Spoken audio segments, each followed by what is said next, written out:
Ang kwento ay tungkol sa isang laro na tinatawag na Batom. Sa laro, mayroong isang grupo ng mga player na nagsusuot ng red armor at sa kabilang grupo naman ay nagsusuot ng silver armor. Ang player sa silver armor ay inatake ng isang player sa red team gamit ang isang bomba at nanalo ang red player. Pagkatapos ng panalo, isang player na nagngangalang Ryota ay nag-rank up mula sa ika-11 hanggang ika-10 place. Sa laro, maaari lamang magamit ng mga player ang mga bomba bilang mga sandata, at ang bombang ito ay tinatawag na BIM. Ang scene ay nalipat sa isang gubat, kung saan si Ryota ay nakabitin mula sa isang sanga ng puno habang nakasabit sa parachute. Naalis ni Ryota ang parachute at nahulog sa lupa. Naguguluhan siya dahil hindi niya maalala kung paano siya nakarating sa gubat. Wala ring signal ang kanyang cellphone at natakot siya nang makita niya ang isang chip sa kanyang kaliwang kamay. Nakakita si Ryota ng isang bag at isang puting pouch kaya kinuha niya ito at umalis na sa gubat. Tiningnan niya ang puting pouch at nakita ang isang BIM, ngunit nag-decide siyang iwanan ito. Lumapit ang isang lalaki kay Ryota, na akala niyang tutulong sa kanya pero inihagis ng lalaki ang isang BIM kay Ryota, at sumabog ito sa kanyang harapan. Nakatayo si Ryota at na-realize niya na siya ay naglalaro na ngayon ng real-life version ng game na kanyang nilalaro. Kinuha niya ang kanyang puting pouch na may BIM at tumakbo papasok sa gubat at nakarating sa isang bangin. Patuloy na hinahabol ng lalaki si Ryota at inihagis ang mga BIM sa kanya. Sinubukan ni Ryota na lumaban pabalik sa pamamagitan ng paghahagis ng kanyang sariling mga BIM, ngunit hindi niya alam na ang mga ito ay timed BIM at kailangan pang hintayin ang timer bago sumabog. Habang nagtatago siya sa damuhan, nalaman ni Ryota na gumagana ang chip sa kanyang kamay bilang radar, kaya walang silbi ang kanyang pagtatago. Nagpa siya ang lalaki na maghagis ng dalawang cracker BIM ng sabay dahil hindi niya makita si Ryota. Ngunit bago niya ito mahagis, sumigaw si Ryota at tumakbo patungo sa gilid ng bangin at tumalon. Habang lumalangoy si Ryota palayo, nagbibilang siya ng countdown at ipinakita na inilagay niya ang isa sa kanyang mga timed BIM sa gilid ng bangin bago tumalon. Nang umabot na sa 0 ang countdown, sumabog ang BIM at pinatay ang lalaki. Nakita ni Ryota ang mga BIM pouches ng lalaki at nagpasya siyang kunin ito upang magpatuloy sa laro. Sa beach naman, nakakita si Hamiko ng mga bomba sa kanyang bag at nagtataka kung kailangan niyang patayin ang mga tao upang makatakas. Nagpahinga siya saglit sa isang lilim, ngunit nabigla siya pagkagising niya nang makita niya ang ilang mga lalaki na nakapaligid sa kanya. Tinanong siya ng isang lalaking nagngangalang Kondo na sumali sa kanilang grupo. Kumain ang grupo ng ilang isda at iniisip ni Hamiko na kailangan nilang manalo sa laro upang makaalis sa isla. Iminungkahi ni Kondo na dapat silang magtulungan, ngunit sinabi ni Musashi sa kanya na manahimik at ginawang hostage si Hamiko. Pero ginamit naman ni Hamiko ang isang stun gun upang makatakas mula kay Musashi. Sinubukan ni Mitsuha na pakalmayan ang lahat sa pamamagitan ng pagmumungkahi na pumili sila ng isang leader. Ngunit pagkatapos ay nakita nila ang isang eroplano at pagbagsak ng isang briefcase na may pagkain sa loob. Sinabi ni Kondo sa kanila na hatiin ang pagkain upang makatipid. Pero biglang hiniwan ni Musashi ang lalamunan ni Kondo mula sa likod at tumalsik ang mga dugo nito kay Hamiko. Sinuggest ni Mitsuha kay Hamiko na umalis kasama niya at pinilit siyang kunin lahat ng pagkain at BIM. Sa gubat, nagpahinga sina Mitsuha at Hamiko at aksidenteng binuksan ni Mitsuha ang radar. Ginamit ni Mitsuha ang radar at nakita si Musashi, na hinahabol na pala sila. Nang sinubukan ni Musashi na atakihin si Mitsuha, nagtapon si Mitsuha ng isang BIM na sumisira sa mga bagay na nasa paligid nila. Habang tumatakbo sila palayo, sinabi ni Mitsuha kay Hamiko na kailangan nilang pumatay upang mabuhay. Sinuntok ni Hamiko si Mitsuha nang hindi nito tinatanggal sa pagkakahawak ang kanyang braso. Hinawakan siya nito ng mahigpit pero nagamit niya ang kanyang stun gun dito. Inihagis ni Hamiko ang isang BIM dito at nahulog ang katawan nito sa ilog. Iniisip ni Hamiko na lahat ng mga lalaki ay kanyang mga kaaway at nakita niya si Ryota sa ilog at tinitingnan niya ito ng may takot. Nagimpake si Hamiko ng kanyang bag at umalis pero hinabol siya ni Ryota papasok sa gubat at ginamit ang kanyang radar. Sa halip na makita si Hamiko, nakita niya si Kiyoshi. Nagulat si Kiyoshi kay Ryota at nagmakaawa sa kanya na wag siyang patayin. Nang binanggit ni Kiyoshi ang isang laro, hiniling ni Ryota na ipaliwanag pa ito sa kanya. Sinabi ni Kiyoshi kay Ryota ang tungkol sa isang grupo ng mga tao na pinagsama-sama ng ilang mga lalaki at inilagay sa isang cargo plane. Sa screen ng eroplano, isang lalaking na may suot na cap ang bumati sa lahat at ipinaliwanag na pupunta ang eroplano sa isang isla sa Pacific. Sinabi ng lalaki sa kanila ang tungkol sa mga BIM at nang may ilang tao ang nagreklamo, sinaktan ng mga sundalo ang isa sa kanila. Ipinaliwanag ng lalaki na ang tanging paraan upang makaalis sa isla ay makakuha ng 8 chips. Isa si Ryota sa mga nagalit kaya sinaktan siya ng isang sundalo. Maya-maya, pinaglagay ng mga sundalo ng parachutes ang mga players at pinilit silang tumalon mula sa eroplano. Matapos marinig ang kwento ni Kiyoshi, nagsimula ng maalala ni Ryota kung paano siya napunta sa isla. Iniisip niya na maaaring mayroong isang game developer sa Japan na nasa likod ng lahat ng ito. Tinanong ni Kiyoshi si Ryota kung gusto niyang magtrabaho kasama niya.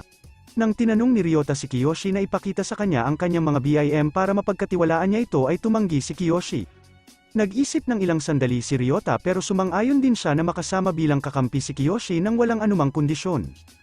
Habang naglalakad sila, nakita ni Ryota ang cargo na nahuhulog mula sa isang eroplano. Tumakbo siya upang kunin ito, ngunit nakita niya ang isang babae na nauna nang makarating sa lugar. Nang kinuha ng babae ang briefcase ay bigla itong sumabog. Dito natin makikita ang isang misteryosong lalaki na pinatay ang babae at kinuha ang chip na nasa kamay nito. Itinuro ni Kiyoshi kay Ryota ang isang parachute supply sa gubat at sinabi niyang kailangan nilang kunin ito para magkaroon sila ng pagkain. Sa gubat, itinuro ni Kiyoshi kay Ryota kung paano gamitin ang kanyang radar at nakakita sila ng isang nakakatakot na eksena na may dugo-dugong katawan malapit sa isang batang lalaki. Bago ito mangyari, pinatay ni Kara ang mga palaka para sa kanyang kasiyahan, ngunit sinabi ni Toshi sa kanya na mali ang pumatay ng mga hayop para lamang sa kasiyahan. Hindi naman maintindihan ni Kara kung bakit ito mali kung wala namang ibang tao ang naapektuhan. Habang nag-uusap ay may nakita silang briefcase at sinundan nila ito upang kunin. Dito rin nakita ng mag-ama ang isang lalaki na nakipag-agawan ng briefcase sa kanila kaya nilagyan ni Kara ng BIM ang lalaki sa dibdib. Natakot si Toshi sa sarili niyang anak at tinawag si Kara na mamamatay tao bago tumakbo palayo. Dito na dumating sina Ryota at Kiyoshi sa eksena. Nang sinubukan ni Ryota na makipag-usap kay Kara, kinuha ni Kara ang BIM ng lalaki at tinangkang atakihin sina Ryota. Kaya tumakbo sina Ryota at Kiyoshi palayo, pinapanood ni Ryota at Kara ang mga kilos ng isa't isa gamit ang kanilang mga radar. Hinahabol ni Kara si Ryota at tumalon pababa sa isang mabatong lugar. Hindi niya napansin na may timed BIM na nilagay si Ryota sa mga bato at naapektuhan siya sa pagsabog nito. Nagtapon din ng explosion BIM si Kara pero sinalag ito ni Ryota gamit ang kanyang bag. Nataman si Kara ng isa sa mga timed BIM ni Ryota at hindi mahanap si Ryota gamit ang kanyang radar. Napagtanto niya na ginagamit ni Ryota ang kanyang sariling radar nang sabay upang kanselahin ang radar ni Kara. Lumabas si Ryota sa likod ni Kara at nagtapon ng isang cracker BIM sa kanya. Matapos atali si Kara sa isang puno, kinuha ni Ryota ang BIM bag at supply case ni Kara pero hindi niya ito pinatay at umalis kasama ni Kiyoshi. Nagpapasalamat si Kiyoshi kay Ryota dahil sa pagliligtas sa kanyang buhay. Nakita nila ang patay na katawan ni Mitsuha na lumulutang sa ilog.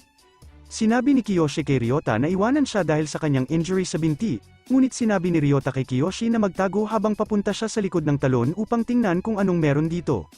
Matapos umalis sa gubat, nakita ni Ryota si Hamiko na nakatayo sa isang bangin. Inihagis ni Hamiko ang isang BIM sa kanya, na nagpakawala ng isang gas na sumakap sa kalahati ng gubat. Nang tumakbo si Ryota palabas ng gubat, nakita niya si Hamiko na nakatayo sa harap niya. Sinusubukan ni Ryota na makipag-usap sa kanya, ngunit inatake siya ni Hamiko gamit ang isang BIM nang lumapit siya dito. Sumigaw ito na lahat ng mga lalaki ay kanyang mga kaaway. Sinusubukan ni Ryota na lapitan si Hamiko at iwasan ang kanyang stun gun. Nang ma-out of balance si Ryota, sinipa niya ang stun gun ni Hamiko at ginamit ito kay Hamiko, dahilan upang mawalan ito ng malay. Nagising si Hamiko at nakita ang sarili na binubuhat ni Ryota. Agad niyang inatake si Ryota ng BIM pero disable agad ito ni Ryota kaya hindi sumabog. Sa gabing iyon, binigyan ni Ryota si Hamiko ng isang mainit na ramen at sinigurado na hindi nila siya sasaktan. Ipinaliwanag ni Hamiko na ang mga taong nakikilala niya sa isla ay ginagawan siya ng masama, kaya nawalan na siya ng tiwala sa mga lalaki. Maya-maya ay narinig ni Ryota at Kiyoshi ang isang kaluskos mula sa kagubatan pero nang tingnan nila ito sa kanilang radar ay wala namang player ang malapit sa kanila. Dito na nila nakita ang mga Komodo Dragons na lumapit sa kanila. Habang dahan-daang lumalayo ang grupo mula sa mga Komodo Dragons, sinabi ni Ryota kay Kiyoshi na dalhin si Hamiko sa ligtas na lugar habang kinukuha niya ang mga BIM at supplies. Tumalon si Ryota at tinamaan ang isa sa mga hayop gamit ang isang malaking bato. Nagtapon si Ryota ng isang cracker BIM, ngunit hindi ito sumabog. Napagtanto niya na maaari lamang magamit ang mga BIM ng may-ari o ng taong pumatay sa may-ari nito. Nakagat si Kiyoshi sa kanyang binti at nakaya ni Ryota na paalisan ang mga hayop gamit ang kanyang sariling mga BIM. Pero habang naglalakad sila, inatake sila muli ng mga hayop. Dahil dito ay nagkahiwalay sina Kiyoshi at sinusubukan niya itong hanapin gamit ang kanyang radar pero hindi niya ito makita. Nagsimula si Ryota na magpanik at iniisip ang pinakamasamang pwedeng mangyari. Lumapit sa kanya ang isang Komodo dragon pero nailigtas siya nang may isang lumilipad na BIM ang dumating at sumabog at namatay ang Komodo dragon. Ang naghagis ng BIM ay walang iba kundi si Kiyoshi kaya nagpatuloy na sila sa pag-alis sa lugar at nakakita ng isang building. Tinutulungan ni Kiyoshi si Ryota na umakyat sa isang hagdan, ngunit nabali ang hagdan at nahulog sila sa lupa. Sinabi ni Ryota kay Kiyoshi na dalhin si Hamiko sa isang ligtas na lugar habang nagbabay time siya gamit ang kanyang mga BIM. Nagtapon si Ryota ng isang BIM na nagpakawala ng isang gas na sinusunog ang mga halaman at hayop. Nang sumikat na ang araw ay nakita ni Hamiko ang dugo sa sulok at tiningnan ni Ryota si Kiyoshi. Nagsisimula si Kiyoshi na makaramdam ng pagkahilo at nahihimatay dahil sa matinding sakit sa kanyang kanang binti. Nang gabing iyon, hinikayat ni Ryota si Hamiko na tulungan siyang ilipat si Kiyoshi upang magamot siya. Labag man sa kalooban, tinulungan ni Hamiko si Ryota. Pagkatapos, nakita nila ang isang signal ng radar at iniisip ni Hamiko na baka may nakahanap na sa kanila. Nang mag-suggest si Hamiko na umalis, nagpumilit si Ryota na kunin ang atensyon ng ibang player upang hindi makarating ang mga ito sa building. Habang hinahanap ni Ryota ang kaaway sa gubat, inatake siya ni Musashi buti na lang ay nakaiwas siya. Pero biglang may isang timed BIM na ibinato kay Ryota mula sa likod. Tumalon si Ryota upang maiwasan ang pagsabog at nakita niyang nakatayo si Toshi sa gilid ng gubat. Nang mapagtanto ni Ryota na magkasama sina Musashi at Toshi, binugbog ni Musashi si Ryota. Hinanap ni Toshi ang bag ni Ryota at tinawag siyang mamamatay tao matapos makitang may tatlong iba't ibang uri ng BIM sa kanyang bag. Nagulat ni Ryota si Toshi gamit ang isang stun gun at tumakas ito. Sinabi ni Toshi kay Musashi na habulin si Ryota, ngunit sinabi ni Musashi na sinadya niyang pakawalan si Ryota dahil napagtanto niyang may mga kasama si Ryota at pwede nilang itong sundan para marami ang kanilang makuhang chip. Kahit na dumaan si Ryota sa pinakamahabang ruta pabalik sa abandonadong gusali, nakayanan pa rin ni Musashi na sundan siya. Nang malapit nang umalis sina Hamiko, Ryota at Kiyoshi ay biglang dumating si Musashi. Nang malapit nang saksakin ni Musashi si Ryota, pasimpleng nilapitan ito ni Kiyoshi upang pigilan ngunit nakaiwas si Musashi at inatake si Kiyoshi kaya naputol ang kanyang mga daliri dahil dito.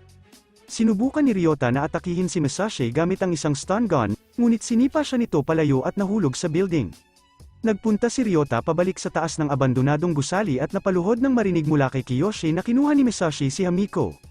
Nakita ni Ryota ang wallpaper ng cellphone ni Hamiko at napagtanto na ang Hamiko na kinidnap ni Musashi ay parehong Hamiko na kanyang pinakasalan sa online game na kanyang nilalaro. Dahil dito ay nakakuha ng bagong motivation si Ryota upang hanapin si Hamiko. Sa isa pang abandonadong gusali, nakatali si Hamiko sa isang kama. Plano ni Musashi na putulin ang kanyang braso, ngunit tumigil nang madetect niya at ni Toshi ang isang signal ng radar.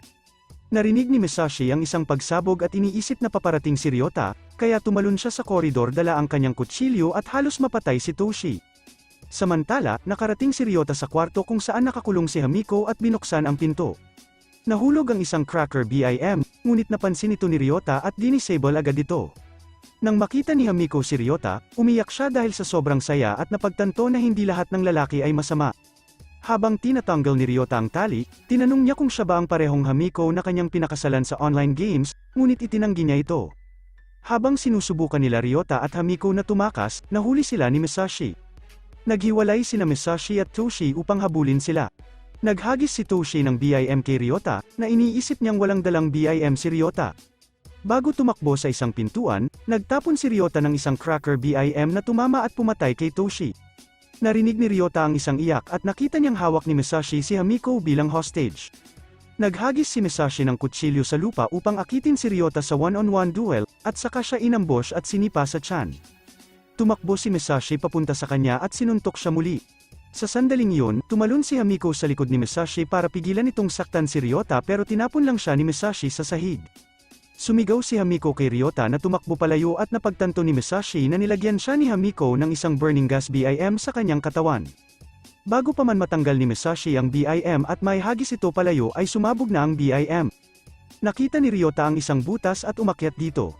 Habang hinihila niya si Hamiko pataas, hinawakan ng sugatang si Musashi si Hamiko. Naghagis si Ryota ng isang timed BIM kaya nagawa niyang mahiayla sa taas si Hamiko. Niyakap nila ang isa't isa habang tinitingnan ni Ryota ang tatlong chips sa kanyang dagwang kamay at kinuyam ang kanyang kamao, sinusubukang hindi umiyak. Gumising si Hamiko at nakita niya ang isang babae na may suot na gas mask na nakatayo sa kanyang harapan. Sumigaw si Hamiko at mabilis na sinuri ni Ryota ang kanyang paligid gamit ang kanyang radar.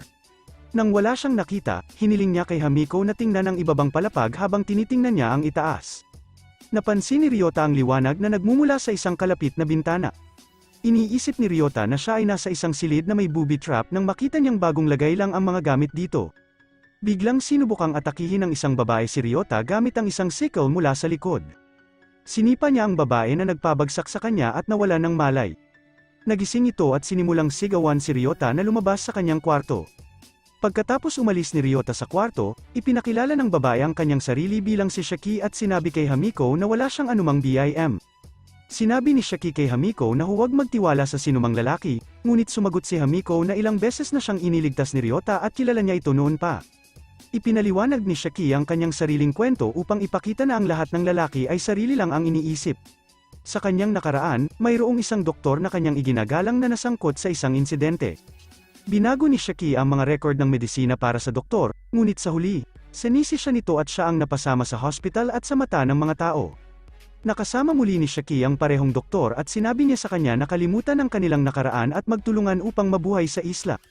Ang doktor ay si Date at nang makolekta nila ang kanilang ika-6 na chip, inatake siya ng doktor mula sa likod. Ginamit ni Shaki ang kanyang bag upang harangan ang isang home-in BIM na ibinato sa kanya ni Date. Kinuha ni Date ang chip at tumakas sa isang helicopter. Sinabi ni Hamiko kay Ryota ang lahat ng alam niya at nag-isip sila ng isang plano upang kunin ang helicopter.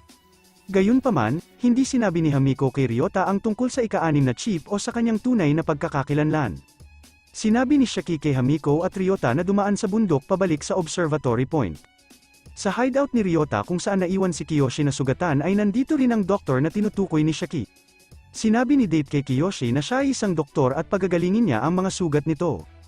Nagtataka naman si Kiyoshi dahil nakaalis na sa isla si Date pero bumalik pa rin ito.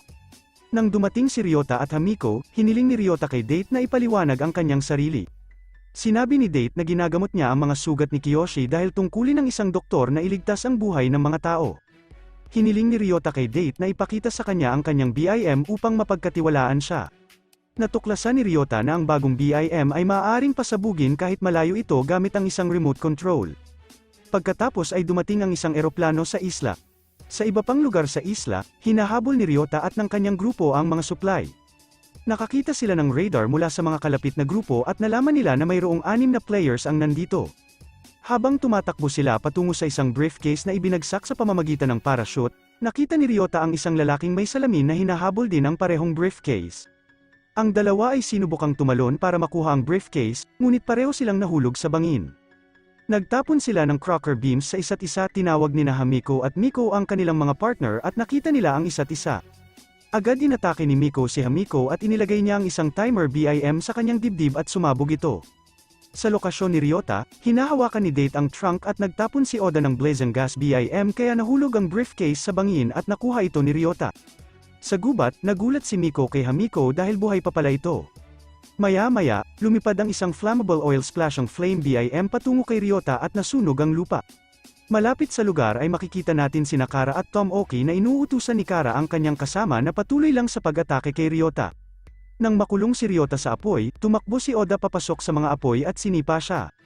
Mabilis na kinuha ni Oda ang briefcase at tumalon sa dagat.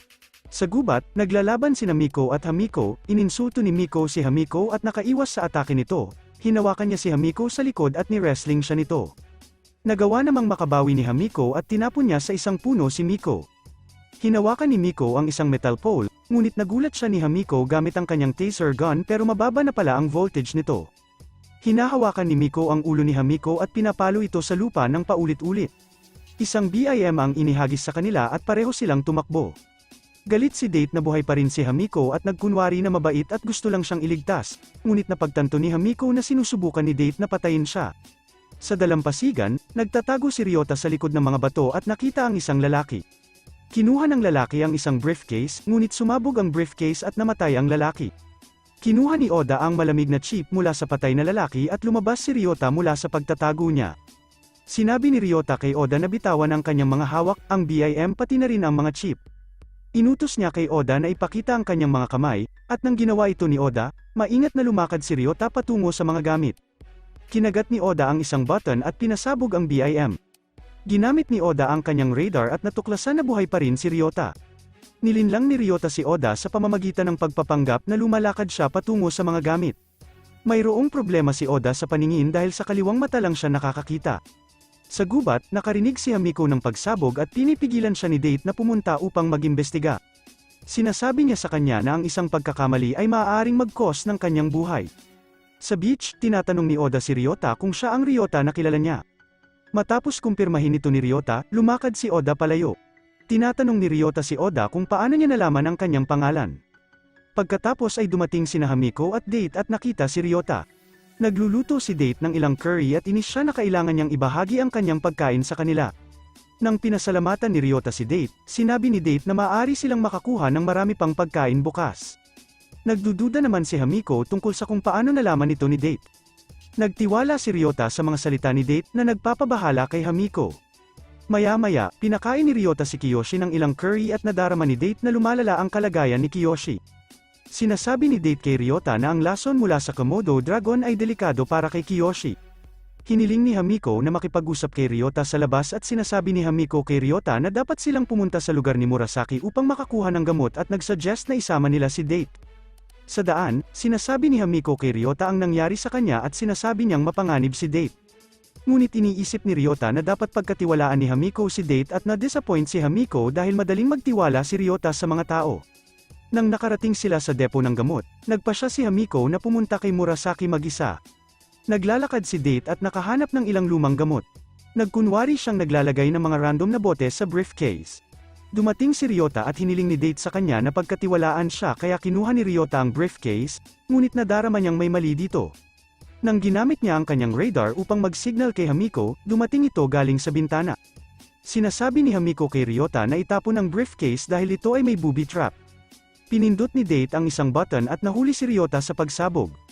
Sinusubukan ni Shaki na tulungan si Hamiko at tumakbo sila ng magkasama. Pinasabog ni Date ang kanyang BIM ngunit nakaligtas naman sina Hamiko at Shaki. Umaakyat si Date mula sa bintana at hinarap si Shaki na nasa kabilang bubong. Naghagis si Shaki ng isang cracker BIM kay Date matapos pindutin ni Hamiko ang isang button.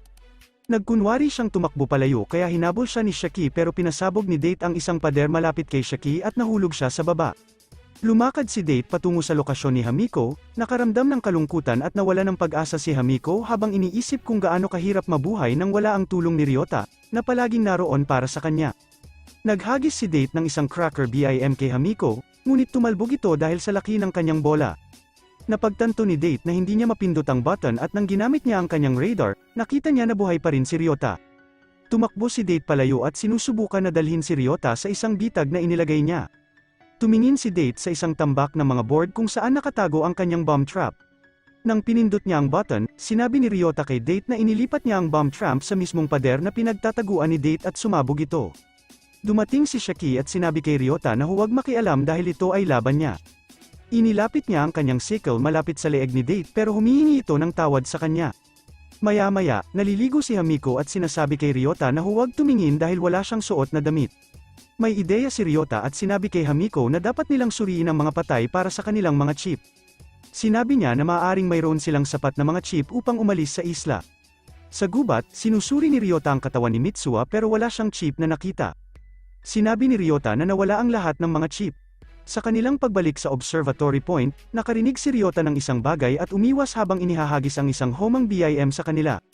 Napagtanto ni Ryota na sinusugod sila ni Kiyoshi.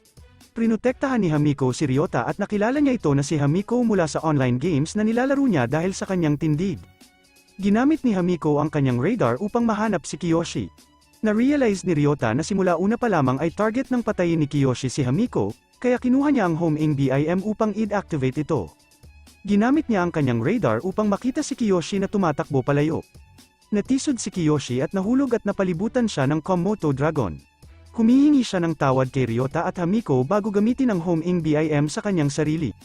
Nang gabing iyon, umiiyak si Ryota at nagluluksa sa kamatayan ni Kiyoshi. Nang narinig ni Hamiko na nais ni Ryota na umalis sa isla, ibinigay niya sa kanya ang lahat ng kanyang mga chip, kasama ang kanyang sariling chip, upang makaalis siya sa isla. Hiniling din ni Hamiko kay Ryota na patayin siya. Tumututol si Ryota sa suggestions ni Hamiko at kinilala siya bilang avatar ni Hamiko mula sa laro. Hinawakan nila ang isa't isa at nag-kiss sila, nangako si Ryota na hahanapin niya si Hamiko at papakasalan ito sa totoong buhay. Samantala, pabalik sa mainland, ilan sa mga empleyado mula sa Terranos, Japan ay umalis papunta sa isla dahil sa mga technical problems sa laro. Humihingi ng tawad ang isa sa mga empleyado kay Ryota, sinasabing iyon lamang ang mabuting magagawa niya. Nagpapahiwatig ito na ginawa niya ang isang bagay upang tulungan si Ryota. Dito na rin natatapos ang part 1 ng anime na B2. Maraming salamat sa panunood.